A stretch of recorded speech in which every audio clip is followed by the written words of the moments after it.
안녕하세요. 오늘도 사연살롱을 찾아주셔서 감사합니다. 저는 40대 여성입니다. 세상이 많이 좋아진 덕분에 100세 시대에 접어들었다고들 말하죠.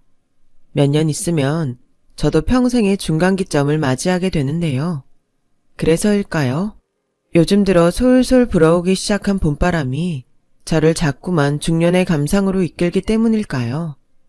이유를 정확하게 알 수는 없지만 근래에 들어서는 자꾸만 지난 저의 삶을 돌아보게 되더라고요.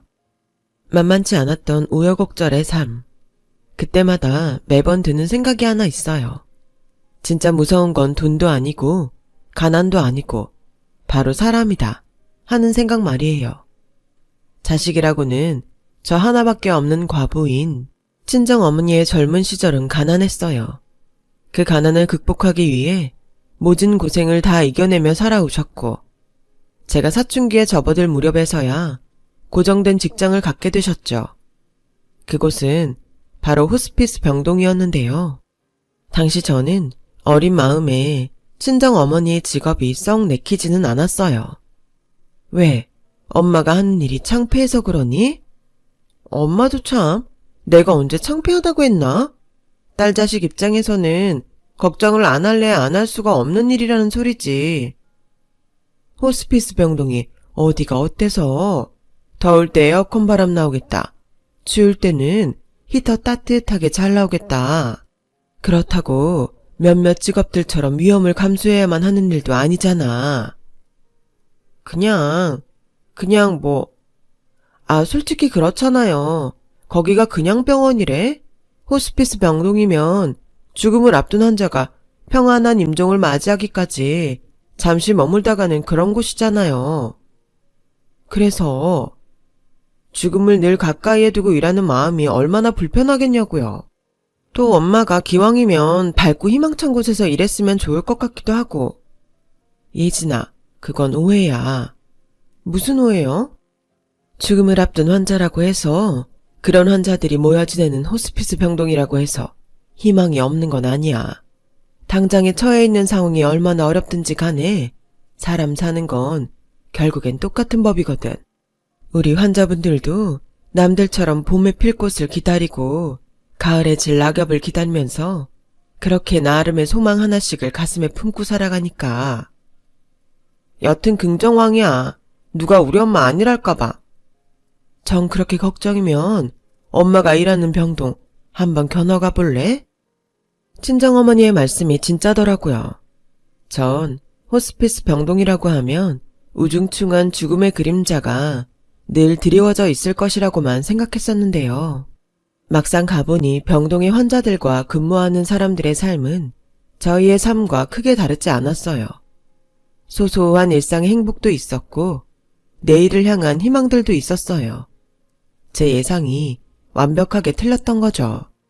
그리고 견학을 마치고 나오는 길에 친정어머니께서 남기셨던 한마디가 앞으로의 제 삶을 결정지었어요. 우리 예진이 걱정 엄마도 충분히 이해해. 죽음을 앞둔 가족을 외면하고 버려두는 사람들도 분명 있으니까. 그런 상황들을 마주할 때마다 엄마의 마음도 함께 미어져 나가는 기분이기도 하고. 이제는 알아요. 그래서 엄마가 무슨 말을 하려는지도 알 것만 같아. 그런 못된 사람들은 아주 일부일 뿐이라는 소리죠? 그치. 누굴 닮아서 이렇게 똑똑할까? 닮기는 엄마밖에 더 있나? 평생 키워온 딸내미인데. 기왕 이해해주는 김에 엄마 얘기 한마디만 더 들어주지 않을래? 하세요, 뭐든. 살다 보니까 아프고 힘들 때 사람 버리는 거 아니더라. 엄마는 우리 예진이가 그런 사람이 되어주었으면 좋겠어. 아프고 힘들 때 사람 버리지 않겠다. 그날 전 친정어머니 앞에서 철석같이 약속했어요. 그리고 오래지 않아서 그날의 약속을 지켜내리라 다짐해야만 했던 순간이 연달아 닥쳐오게 되더라고요. 전 남들보다 결혼을 빨리 한 편이에요. 혼인신고를 올리던 때가 저희 부부가 사회초년생이었던 20대 초반이었으니까 지금보다 결혼을 훨씬 일찍 하고는 했던 당시의 시대상에 비춰보아도 꽤 이르다는 소리를 듣는 결혼이었죠. 제가 이른 결혼을 결심하게 된 가장 큰 이유는 바로 시아버님이었어요. 제 마음 한구석에는 친정아빠를 향한 그리움이 늘 향수로 맺혀 있었거든요. 얼굴도 기억하지 못하던 아주 어린 나이에 부친상을 겪었었으니까요. 그런 저에게 시아버님은 아주 특별한 분이셨어요. 커다란 소나무처럼 시댁을 든든하게 지탱하는 시아버님의 모습과 인품에 한눈에 반해버렸다고나 할까요? 제가 이른 결혼을 선택하게 된 과정 속에서는 남편이 참 반듯하고 좋은 사람이라는 점도 한몫 단단히 거들었어요. 하지만 남편의 생각은 제 마음과는 조금 달랐죠.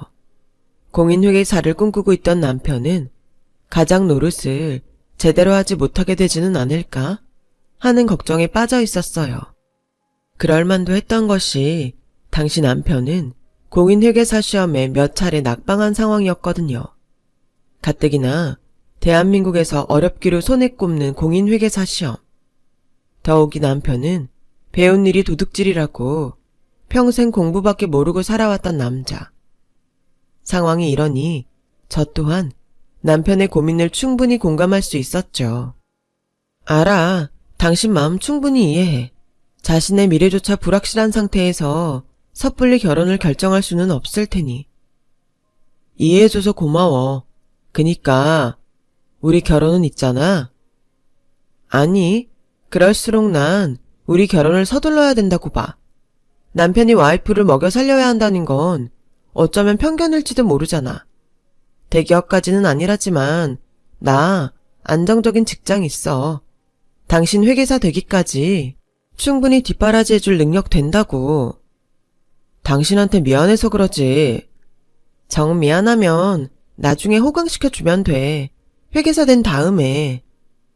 또 떨어지면 떨어지고 떨어지다가 나이만 먹었지 직장도 없고 할 줄 아는 일도 아무것도 없는 무능한 남편이 되면?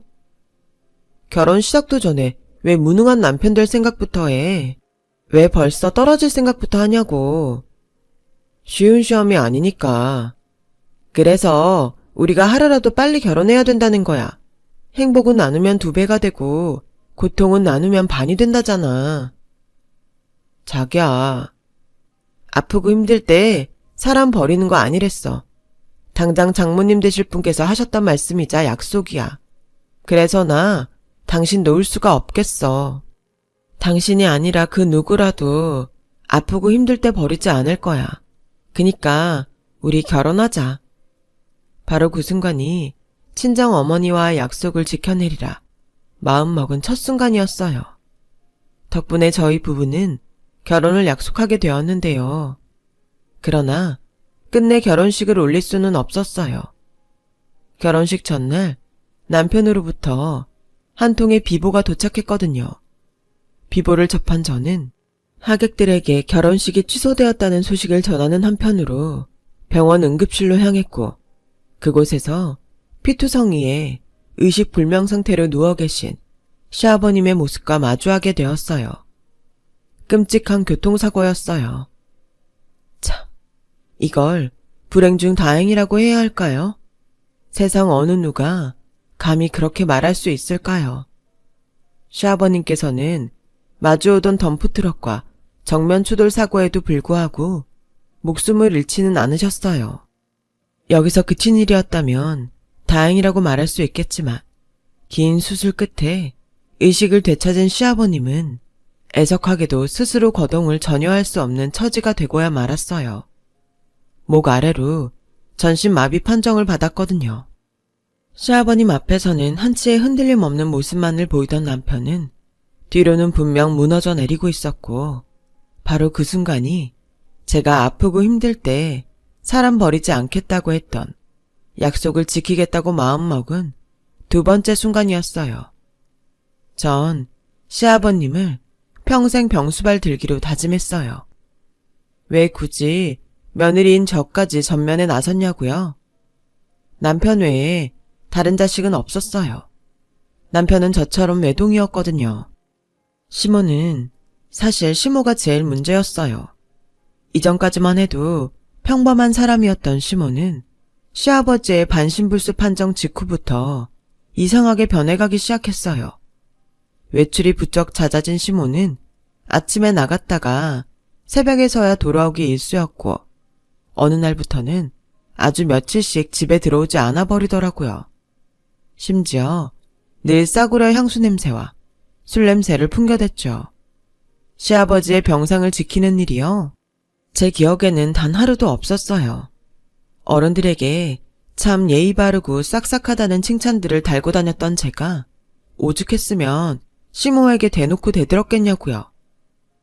오늘도 새벽이 되어서야 들어오셨네요. 싸구려 향수 냄새랑 술 냄새가 진동을 하시고요. 싸구려라니 말 조심해. 너희 세대한테는 어떨지 몰라도 우리 세대한테는 요즘 제일 유행하는 향수니까는. 그러세요? 그러면 술 냄새도 제일 유행하는 술 냄새인가요? 요즘 대체 어디서 뭘 하고 다니시는 건데요? 어디서 뭘 하고 다니는지 일일이 보고하고 다녀야 하는 거니? 하늘 같은 시애미한테 시집살이라도 시키겠다는 거야, 뭐야?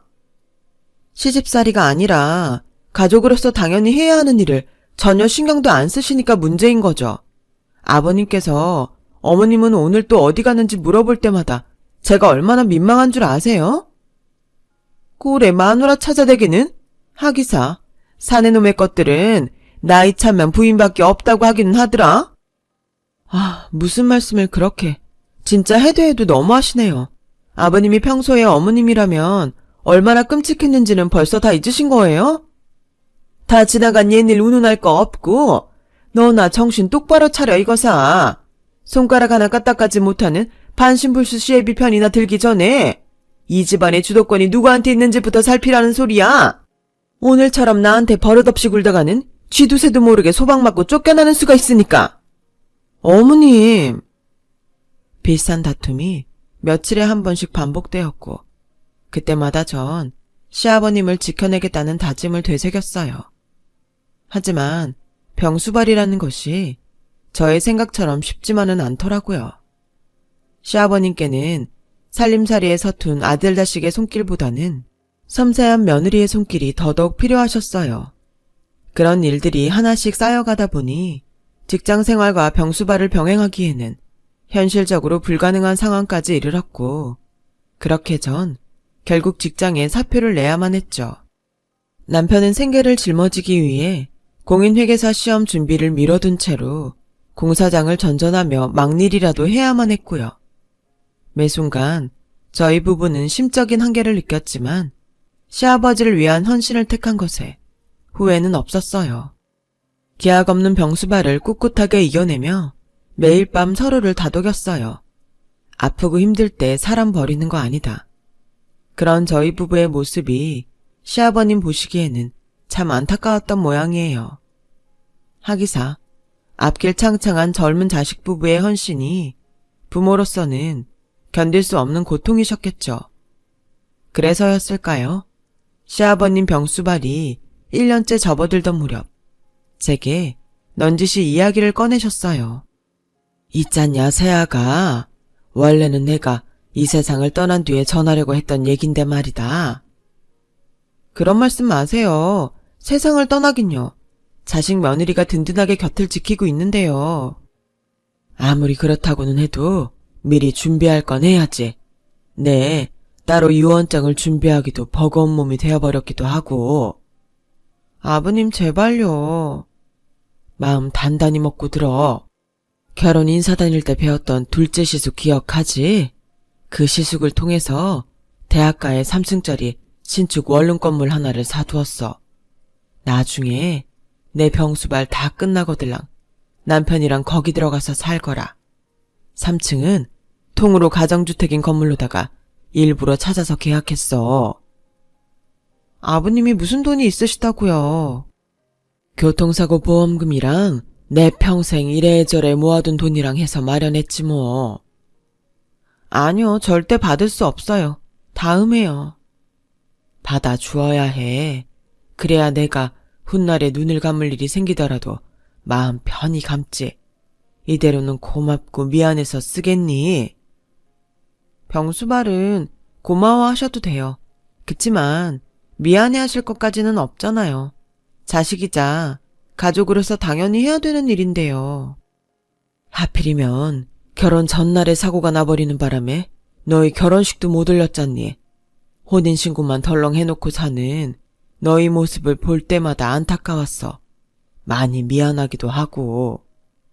아버님, 내 병수발이 자식이자 가족으로서 당연히 해야 되는 일이라고 했지? 네, 나도 부모로서 당연히 해야 되는 일이라고 생각해. 시아버지 사랑이다 생각하고 그렇게 받아주렴. 언젠가는 태어날 손주에게 좋은 환경을 마련해주고 싶은 할아버지 마음이기도 하고. 결국 전 며칠 고민한 끝에 시아버님께서 마음의 선물로 준비한 그 건물을 받기로 했어요. 단 아주 훗날에 천명을 다한 시아버님께서 하늘나라로 떠난 다음에서야 상속 절차를 마무리 짓겠다며 거듭 양해를 구했죠. 시아버님도 흔쾌히 동의해 주셨고요. 그렇게 몇 년, 저희 부부의 헌신적인 병수발 덕분에 시아버님께서는 의사마저도 장담할 수 없다던 그 몇 년 동안을 이 세상에 머무르셨어요. 그리고 제가 첫 아이를 출산했다는 소식을 들은 며칠 뒤에서야 여한 없다는 눈물을 흘리시며 숨을 거두었죠. 그런데 제 출산 자리에도 시아버님의 임종 자리에도 코빼기 한번 비추지 않던 시모가 모습을 드러낸 건 장례식장이었어요. 상주 노릇이라도 제대로 하기 위해서였냐고요? 그럴 리가 없죠. 어김없이 싸구려 향수와 술 냄새를 풀풀 풍기며 나타난 시모는 웬 제비스러운 중년 사내의 팔짱을 꼭 낀 채였거든요. 시모의 꽃무늬 알록달록한 차림새를 마주하고 있자니 참 기가 찰 노릇이더라고요. 예의 정도는 차리셨어야죠. 다른 사람 빈소에 꽃무늬를 입고 와도 욕먹을 판국에 어머님이 상주잖아요. 아버님 장례식장이잖아요. 남이사 꽃무늬를 입던 꽃가옷을 입던 내가 뭔 상관이라디. 남들 보기에 나 부끄럽지도 않으세요? 외간 남자 팔짱까지 떡하니 끼고서는 그 사람 대체 누군데요? 어디 캬바레 춤선생인가? 아니면 제비? 아버님 병석에 누워 계시는 동안 설마 춤바람 나셨던 거예요? 캬바레 아니고 콜라텍이었어. 아, 그래요? 요즘 콜라텍은 술도 파는구나. 춤바람이 무슨 자랑이라고. 젊은년이 앞뒤 꽉 막혀가지고서는 요즘 100세 시대야. 나 정도면 아직 젊고 창창한 나이인데 그런 내가 똥오줌도 못 가리는 인간 옆에 평생 묶여 살아서야 쓰겠니? 그리고 새 시아버지 될 사람 앞에서 지금 그게 무슨 말버릇이야? 아니요. 저희 아버님은요. 소나무처럼 든든했던 그분 한 분뿐이세요. 병석에 누워 계시면서도 자식 며느리 걱정 끊이질 않던 우리 시아버님밖에는 없다고요. 근데 제비 같은 춤 선생, 우린 그런 사람을 아버님으로 인정할 수도 없고 받아들여 줄 수도 없어요. 아시겠어요? 자식 며느리 걱정? 그래, 말 잘했다. 죽은 그 인간이 니들 주겠답시고 3층짜리 원룸 건물 하나 해뒀다 하지? 거기 들어가서 살 생각일랑 꿈도 꾸지 마. 벌써 이 양반이랑 신혼살림 다 꾸려놓고 오는 길이니까. 이 양반이요? 신혼살림이요? 지금 제정신이세요? 술을 너무 많이 마셔서 벌써 치매라도 걸리셨어요? 건드릴 걸 건드리셔야죠. 내 재산 내가 알아서 하겠다는데 제3자가 어디서 갑질이야? 그 집은요, 아버님이 저희 부부랑 손자한테 남긴 사랑 그 자체예요. 이 세상을 떠나면서 남긴 마지막 마음이라고요. 근데 그걸 건드리겠다고요? 당신 진짜 미쳤어? 차라리 미쳤다고 치졌구나. 미쳤다는 욕 한마디에 가져갈 수 있는 재산치고 3층 원룸 건물이면 내 쪽이 훨씬 이익이니까. 그리고 너도 정신 똑바로 차려. 내가 죽은 저 사람 정실 부인이야. 법적으로 내가 1순위 상속자야. 시모의 말을 듣는 내내 속으로 역겹더라고요. 전신마비 시아버님을 거들떠보지도 않으면서 뒤로는 춤바람만 피워댔던 주제에 이제 와서 정실부인 운운하는 게 이치에 맞기나 하냐고요. 더 역겨웠던 건 시모와 춤 선생이 장례식 부조금까지 몽땅 챙겨서 도망을 쳤다는 것이었어요. 맞아요. 처음부터 그럴 목적으로 왔던 거죠. 춤바람에 눈이 멀어버린 나머지 남편의 죽음 앞에서도 돈밖에 보이지를 않았던 거죠.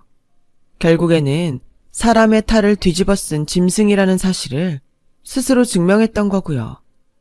결국 시아버님의 장례식은 소동 속에서 마무리되었고 저희 부부는 발인을 마치고서야 원룸 건물로 향했어요. 그랬더니 글쎄 진짜로 신혼살림을 차려놓은 시모와 춤 선생이 와인을 마시며 애정행각을 벌이고 있더라고요.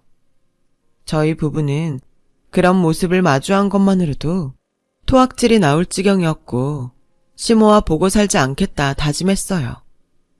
지금이야 좋겠죠. 행복하겠죠. 돈은 돈대로 거머쥐었겠다. 옆에 새 남자도 하나 끼고 앉았겠다. 원했던 걸 전부 다 이루었으니 세상 다 가진 기분이겠지. 근데 그 인생의 결말까지 쭉 해피엔딩일까요? 난 아니라고 보는데. 아프고 힘든 사람들 외면하고 자신의 입속만 챙긴 짐승 쓰레기한테 주어질 해피엔딩은 절대로 없을 테니까요. 그렇게 기세 좋게 시댁을 떠나왔지만 현실은 냉정했어요. 시아버님의 병수발이 몇 년씩이나 길어졌던 탓에 3층 원룸 건물은 저희 부부에게는 전 재산이나 다름없는 것이었는데요. 그걸 시모에게 빼앗겨버린 꼴이 되었으니 말 다했죠. 결국 오갈 데 없는 처지가 되어버린 저희 부부는 친정어머니에게 의탁하게 되었고 친정엄마는 시리에 빠진 저희 부부에게 용기를 불어 넣어주셨어요. 내가 호스피스 병동에서 일하면서 배운 것이 있는데 그게 뭔지 아니? 아프고 힘들 때 사람 버리는 거 아니다. 그거 열심히 잘 지키면서 살고 있네요, 뭐. 그거 말고도 하나 더 있어. 끝날 때까지 끝난 게 아니라는 거야. 너도 어릴 적에 견학하면서 직접 봤었잖니? 죽음을 앞둔 사람들에게도 하루의 재미와 내일의 희망이 있다는 거. 하물며 너희는 앞길이 아직 창창해. 남편 부인 사이의 사랑도 무척이나 애틋하고. 그런데 뭐가 걱정이니? 글쎄요. 우리한테 남은 게 뭐가 더 있을까요? 이복의 김서방. 네? 자네한테는 꿈이 있었지 아마? 공인회계사입니다, 장모님. 그래, 공인회계사. 난 말이야, 자네가 우리 예진이를 위해서라도 그 꿈을 포기하지 않았으면 싶네. 반드시 공인회계사가 되어서 큰 돈을 벌어오라는 뜻이 아니야. 남편이 그리고 아빠가 어려움과 열심히 맞서는 모습 하나만으로도 자식과 부인에게는 함께 이겨나갈 수 있다는 희망이 된다는 뜻이지. 내 말 이해하겠나? 네, 장모님. 저 다시 한번 도전해 보겠습니다. 씩씩해서 좋네. 예진이 너도 그래. 힘들 때 버리지 않겠다면서 네가 먼저 청혼했다며? 그 마음 놓지 마. 엄마가 봤을 땐 김서방처럼 듬직한 남자 세상에 또 없으니까 그거 하나 믿고 당당히 다시 일어서 봐. 저희 부부는 엄마 덕분에 숨 돌릴 겨를조차 없이 치열한 삶을 살기 시작했어요. 남편은 편의점 아르바이트를 해가면서 공인회계사 시험 준비에 박차를 가했고 재취업에 성공한 저는 매일같이 야근을 자처해가면서 참 열심히도 살았어요. 야근 수당을 받아 남편의 아르바이트 부담을 조금이라도 덜기 위해서요. 그런 모든 순간 친정 어머니는 저희 부부에게 든든한 언덕이 되어주셨어요. 남편을 위해 수험생에게 좋다는 식단을 언제나 준비해 주셨고 손주도 키워주셨습니다. 모두가 각자의 역할에 충실했던 덕분에 생활은 차츰 안정되어 갔고 제가 직장에서 승진하던 날에는 서로 얼싸안고 감동의 눈물을 흘리기도 했었죠. 그렇게 5년, 정확히는 5년 6개월이라는 시간이 흐른 어느 날에서야 한 호텔 결혼식장에서 저희 부부가 의절했던 시모와 재회하게 되었어요. 시모를 마주친 저희 부부는 그럼 그렇지 하는 실소를 흘렸고 시몬은 저희 부부를 보며 경악했어요. 저희 부부는 호텔 내식장에서 뒤늦은 결혼식을 호화롭게 올리는 신랑 신부였는데 시몬은 남은 뷔페 음식물 쓰레기나 정리하며 허드렛 일을 하는 입장이었거든요. 지난 5년 6개월 전, 그러니까 정확히는 제가 직장에서 승진했던 바로 그날, 남편의 공인회계사 최종 합격 소식이 있었어요.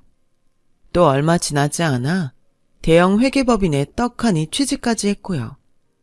남편은 2년간의 수습회계사 시절을 똑부러지게 버텨내었고 이후로 저희 부부의 살림살이는 하루가 다르게 쭉쭉 뻗어나갔어요. 저도 그제서야 알게 된 사실인데요. 공인회계사는 일반 사기업보다 월급 상승폭이 훨씬 크고 빠른 직업이더라고요. 초봉 5천만 원에서 시작한 남편의 연봉은 매년 1,000만 원씩 상승했고 그렇게 5년 차에 접어들어 연봉은 1억이 되었죠.